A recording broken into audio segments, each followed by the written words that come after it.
하나님 말씀 오십니다. 오늘 보실 말씀은 에베소서 5장 15절에서부터 21절까지 있는 말씀입니다. 에베소서 5장 15절에서부터 21절까지 있는 말씀, 제가 봉독해 올립니다. 그런즉 너희가 어떻게 행할지를 자세히 주의하여 지혜 없는 자 같이 하지 말고 오직 지혜 있는 자 같이 하여 세월을 아끼라. 때가 악하니라. 그러므로 어리석은 자가 되지 말고 오직 주의 뜻이 무엇인가 이해하라. 술 취하지 말라. 이는 방탕한 것이니 오직 성령으로 충만함을 받으라. 시와 찬송과 신령한 노래들로 서로 화답하며 너희 마음으로 주께 노래하며 찬송하며 범사에 우리 주 예수 그리스도의 이름으로 항상 아버지 하나님께 감사하며 그리스도를 경외함으로 피차 복종하라. 아멘. 오늘은 본문 말씀을 가지고 세월을 아끼라라는 제목으로 함께 은혜 받고자 합니다. 본문은 우리에게 세월을 아끼라고 말씀하십니다. 그 이유는 때가 악하다는 것입니다. 그러므로 세월을 아끼는 것은 악에게 지지 아니하고 선으로 악을 이기는 것을 의미합니다. 왜 세월을 아껴야 합니까? 그것은 세월은 빠르기 때문입니다. 욥기 7장 6절에 보면 나의 날은 배틀의 푹보다 빠르니 그랬어요. 얼마나 빠른지 배틀이 푹보다 빠르다 그랬어요. 시편 90편 10절에서도 보면 우리 연수가 70이요 강건하면 80이라도 그 연수의 자랑은 수고와 슬픔뿐이요 신속히 가니 우리가 날아가나이다 이렇게 말씀하고 있습니다. 신속히 간다. 날아간다. 왜 우리는 세월을 아껴야 합니까? 우리가 세월을 아껴야 하는 이유는 지나간 시간은 다시금 오지 않기 때문입니다. 전도서 3장 1절에 보니까 범사에 기한이 있고 천하만사가 다 때가 있나니 그랬어요. 그리고 전도서 12장 1절에서 2절에 보니 너는 청년의 때에 너희 창조주를 기억하라.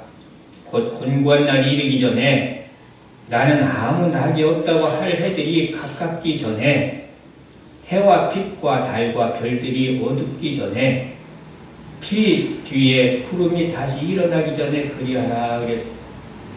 세월이라는 것은, 시간이라는 것은 한 번 지나가면 다시 오지 않습니다. 그리고 왜 세월을 아껴야 하냐면 우리는 마지막 날을 모르기 때문입니다. 누가복음 12장 19절에서 20절에 보면 부자가 소출이 넉넉하니까 그가 말하기를 어떻게 말합니까? 또 내가 내 영혼에게 이르되 영혼아 열에 쓸 물건을 많이 쌓아두었으니 평안히 쉬고 먹고 마시고 즐거워하자 하리라.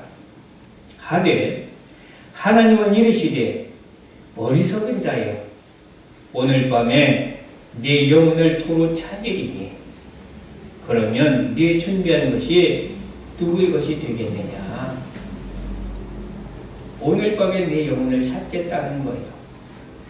그런데 부자는 지금 꿈이 야무집니다. 창고를 헐고 크게 짓고 소출이 넉넉하니 거기 마음껏 많이 쌓아놓고 이제 먹고 즐기자는 거거든요. 우리가 세월을 아껴야 하는 이유는 우리는 이처럼 우리 마지막 때를 모르기 때문이다라는 것입니다. 그러면 어떻게 하는 것이 세월을 아끼는 것일까? 저처럼 오늘 말씀해 보니까 본문 17절에 이렇게 말씀하고 있어요. 그러므로 어리석은 자가 되지 말고 오직 주의 뜻이 무엇인가 이해하라 그랬어요. 주의 뜻이 무엇인가 이해하라. 다시 말해서 세월을 어떻게 해야 아낄 수 있느냐? 그것은 먼저 주님의 뜻을 이해하는 것입니다.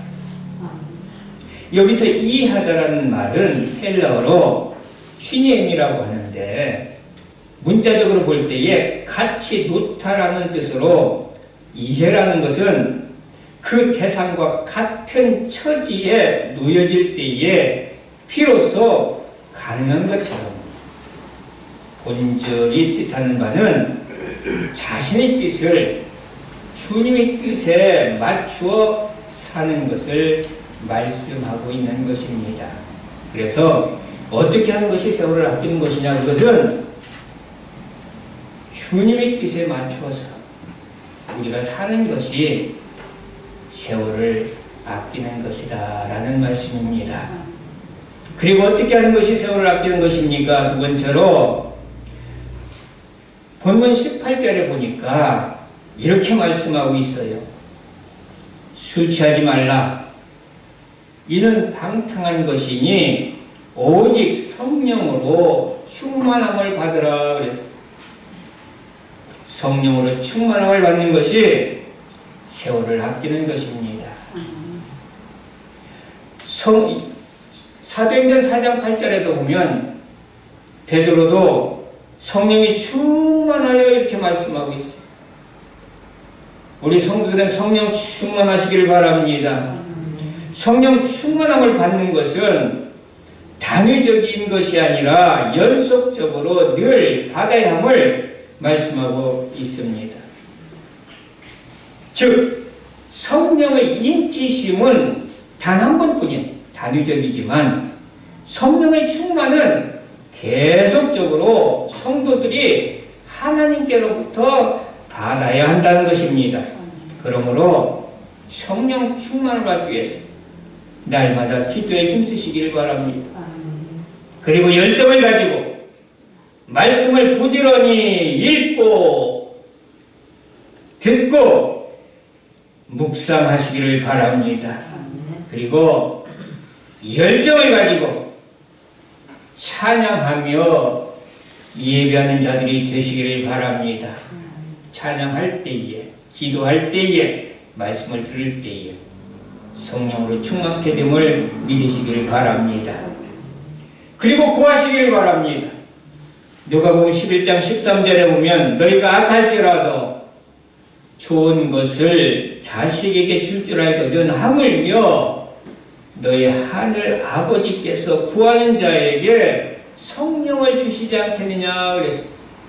여러분들 성령 충만함을 사모하시기를 바라고요. 날마다 성령 충만함을 우리 하나님 아버지 앞에 간구하시기를 바랍니다. 그러면 하나님께서 성령으로 충만되실 줄을 믿습니다. 그래서 성령 충만함을 받는 그러한 삶이, 성령 충만함으로 사는 삶이 바로 세월을 아끼는 삶이다라는 것입니다. 그리고 어떻게 하는 것이 세월을 아끼는 것입니까? 세 번째로 본문 19절에서 20절에 보니 시와 찬송과 신령한 노래들로 서로 화답하며 너희 마음으로 주께 노래하며 찬송하며 범사에 우리 주 예수 그리스도의 이름으로 항상 아버지 하나님께 감사하며 그랬어요. 진실한 마음으로 주께 노래하며 찬송하며 감사하는 것이 세월을 아끼는 것이다라는 말씀입니다. 술 취하는 자들은 떠들썩함과 방탕함으로 넘쳐나지만 성령 충만한 자들은 신령한 노래로 인한 기쁨과 감사로 넘치는 것입니다. 그리고 어떻게 하는 것이 세월을 아끼는 것입니까? 본문 21절에 보니 그리스도를 경외함으로 피차 복종하라 이렇게 말씀하고 있습니다. 그리스도를 경외함으로 복종하는 것이 세월을 아끼는 것이다라는 말씀입니다. 히브리서 11장 7절에 보면 노아에 대해서 소개를 하고 있는데 이렇게 말씀하고 있습니다. 믿음으로 노아는 아직 보이지 않는 일에 경고하심을 받아 경외함으로 방주를 준비하여 그 집을 구원하였으니 그랬습니다. 노아는 하나님을 경외하는 자였습니다. 그러게 노아는 하나님께서 경고하실 때에 하나님 말씀에 복종했습니다. 그래서 그는 방주를 준비한 것입니다. 이것처럼 우리가 그리스도를 경외한다는 것은 주님의 말씀에 복종한다는 겁니다. 날마다 우리 삶이 주의 말씀에 복종하며 사는, 순종하며 사는 삶이 되시기를 바랍니다. 이런 삶이 곧 세월을 아끼는 것입니다. 그리고 창세기 6장 9절에도 이렇게 말씀하고 있습니다. 노아는 의인이요 당대의 완전한 자라. 그는 하나님과 동행하였으며 그랬어요. 경외함은 의인으로서 완전한 자로서 하나님과 동행하며 사는 것입니다. 우리 사랑하는 성도 여러분들 모두가 다 하나님을 경외하는 자들 되시길 바랍니다. 그러기 위해서 무엇보다도 하나님 말씀에 절대적으로 복종하고 순종하시기를 바랍니다.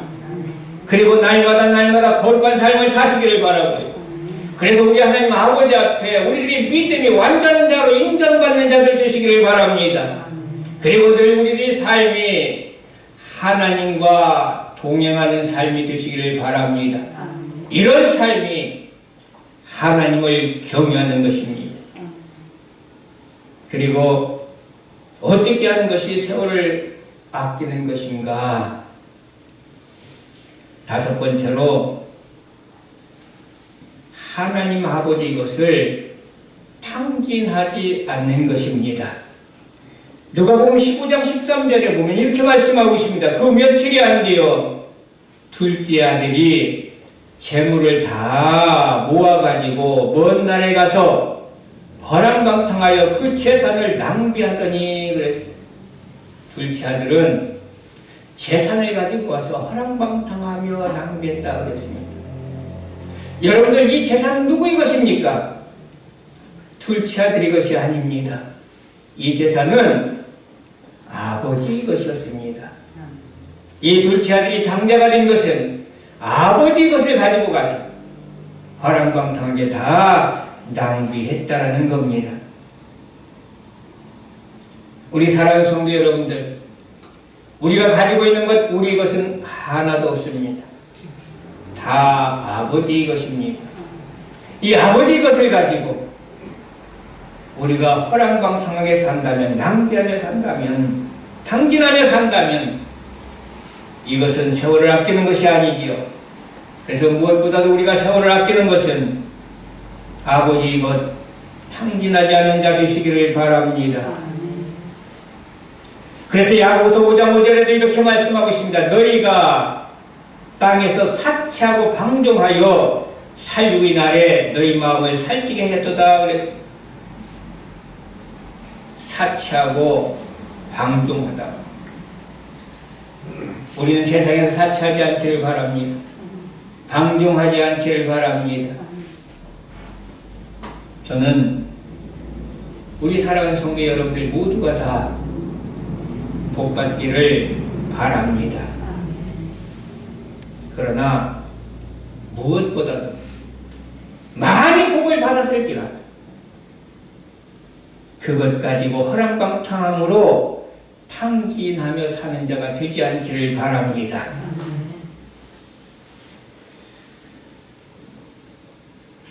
시편 39편 6절에 보면 진실로 각 사람은 그림자같이 다니고 헛된 일로 소란하며 재물을 쌓으나 누가 거둘는지는 알지 못하나이다. 이런 말씀이 있어요. 여러분들 탕진이라고 하니까 무조건 막 허랑방탕에 써버리는 것만 탕진이라고 생각하는지 생각하고 있는지 모르겠습니다. 그러나 허랑방탕하게 써버리는 것도, 소비하는 것도 탕진이지만, 재물을 가득 쌓아놓고 욕심 부리면서 재물을 쌓아놓는 것도 탕진입니다. 왜냐? 재물은 재물뿐만이 아니죠. 건강도, 생명도, 모든 건 마찬가지입니다. 하나님께서 우리에게 주신 것은 목적이 있거든요. 그게 바로 뭐냐? 하나님의 영광을 위해서 쓰라고.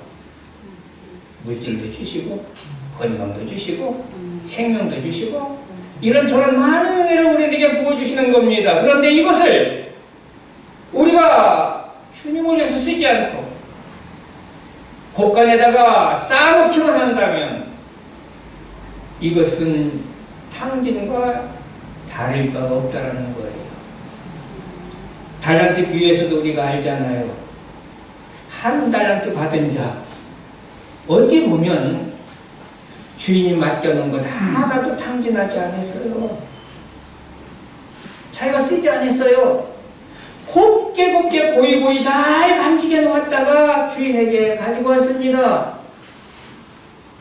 그런데 주인은 그를 어둠에 내어줬습니다.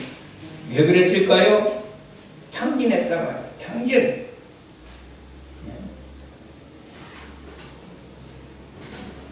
한 달란트 받은 자처럼 우리는 욕심스럽게 창고에 가득 쌓아두었다고 해서 탕진이 아니다라고 오해하지 않기를 바라고요. 주님을 위해서 쓰지 않는다면, 내 재능을 주님을 위해서 쓰지 않는다면, 내 재물을 주님을 위해서 쓰지 않는다면, 내 생명을 주님을 위해서 쓰지 않는다면, 내 건강을 주님을 위해서 쓰지 않는다면, 주님께서 나에게 주신 그 엄청난 은혜, 그 모든 것들을 가지고 주님을 위해서 쓰지 않는다면 우리는 탕진한 사람입니다. 그러므로 탕진하지 않기를 바랍니다. 로마서 11장 35절 36절에 보면 우주 질서를 말씀하고 있습니다. 만물의 질서를 말씀하고 있습니다. 하나님께서 원하시는 질서가 무엇인가를 우리에게 가르쳐주고 있습니다. 로마서 11장 35절 36절에 이렇게 말씀하고 있어요. 누가 주께 먼저 드려서 갚으심을 받겠느냐? 이는 만물이 주에게서 나오고 주로 말미암고 주에게로 돌아감이라. 그에게 영광이 세세 있을지어다. 아멘. 질서라고 하는 것은요, 만물이 질서라고 하는 것은 주님으로부터 나와서 주님으로 말미암다가 주님에게로 돌아가는 겁니다. 이게 질서입니다. 쉽게 설명해 드린다면 모든 것은 다 하나님으로부터 만들어졌어요. 하나님은 창조주시잖아요. 저와 여러분들도 하나님이 지으셨습니다. 모든 만물이 하나님으로부터 나오지 않은 건 아무것도 없습니다. 하나님으로부터 나옵니다. 이게 질서입니다. 그리고 그 다음에 뭐예요? 주로 말미암고, 주로 말미암는다는 얘기는 뭐예요? 이 모든 만물은 존재하고 있는 동안 주님의 영광을 위해서 존재되어야 된다는 거예요. 주님의 영광을 위해서 존재하고 있다가 결국은 어떻게 돼야 돼요? 주님에게로 돌아가는 겁니다. 그래서 저와 여러분들도 주님으로부터 나왔어요. 그리고 주님의 영광을 위해서 존재하고 있다가 이제 주님이 오라 하시는 그날에 주님께로 돌아가는 겁니다. 이것이 질서예요. 이것이 하나님 만드신 질서입니다. 이 질서를 우리는 지켜야 합니다. 그런데 이 질서를 지키지 않는 것이 탕진이라는 거예요. 물질도 마찬가지입니다. 물질 어디서 나왔습니까? 하나님으로부터 나왔어요. 그리고 그 물질은 누구를 위해서 존재하고 있어야 됩니까? 하나님의 영광을 위해서 존재하고 있다가, 이해가 되십니까? 하나님의 영광을 위해서 쓰여지다가 그 모든 것이 다 아버지께로 돌려드리는 거예요. 이것이 질서입니다. 질서를 어긋난 것이 탕진이고요. 그러니 사랑하는 여러분들, 아버지 것을 탕진하지 않는 자가 되시기를 바랍니다. 어떻게 하는 것이 세월을 아끼는 것입니까? 아버지 것을 탕진하지 않는 것이 세월을 아끼는 것이다라는 거예요. 그래서 이 질서를 잘 아는 욥은 이렇게 고백합니다. 욥기 1장 21절에 보니까 이르되 내가 못해서 알몸으로 나왔은즉 또한 알몸이 그리로 돌아가올지라 주신 이도 여호와시요 거두신 이도 여호와시니 여호와의 이름이 찬송을 받으실지니이다. 아멘. 우리 사랑하는 성도 여러분들, 오늘 말씀의 제목은 세월을 아끼라는 겁니다. 왜 세월을 아껴야 됩니까? 그 이유는 때가 악하기 때문에 그렇다는 거예요. 그래서 우리는 세월을 아껴야 되는데 어떻게 하는 것이 세월을 아끼는 것입니까? 첫째로 주님의 뜻을 이해하는 것입니다. 그리고 두 번째로 성령으로 충만함을 받는 것입니다. 그리고 세 번째로 진실한 마음으로 주께 노래하며 찬송하며 감사하는 것입니다. 그리고 네 번째로 그리스도를 경외함으로 복종하는 것입니다. 그리고 다섯 번째로 아버지 것을 탕진하지 않는 것입니다. 우리 사랑하는 성도 여러분들, 주님은 지금 이 시간에도 저와 여러분들에게 지금은 때가 악하니 세월을 아끼라라고 엄중하게 경고하고 계십니다. 이제 이 말씀을 듣는 사랑하는 성도 여러분들이요, 이제는 세월을 아끼며 사는 그런 자들이 되어서 하나님으로부터 인정받기를 바라고요. 나중에 주님 앞에 섰을 때 인생의 삶을 헛되이 살았다라고 하며 후회하지 않는 그런 복된 자가 되기를 주님의 이름으로 축복합니다. 고마우신 하나님 아버지 은혜를 감사드립니다. 오늘 주실 말씀처럼 우리가 이 땅에 살아가면서 세월을 아끼며 살아가는 자들 되게 해주셔서 우리들이 인생의 삶이 헛되지 않게 하시고 주님 앞에 섰을 때에 주님 앞에 칭찬받는 복된 자들이 될 수 있도록 귀한 은혜 허락하여 주옵소서. 감사하며 예수님의 이름으로 기도드리옵나이다. 아멘.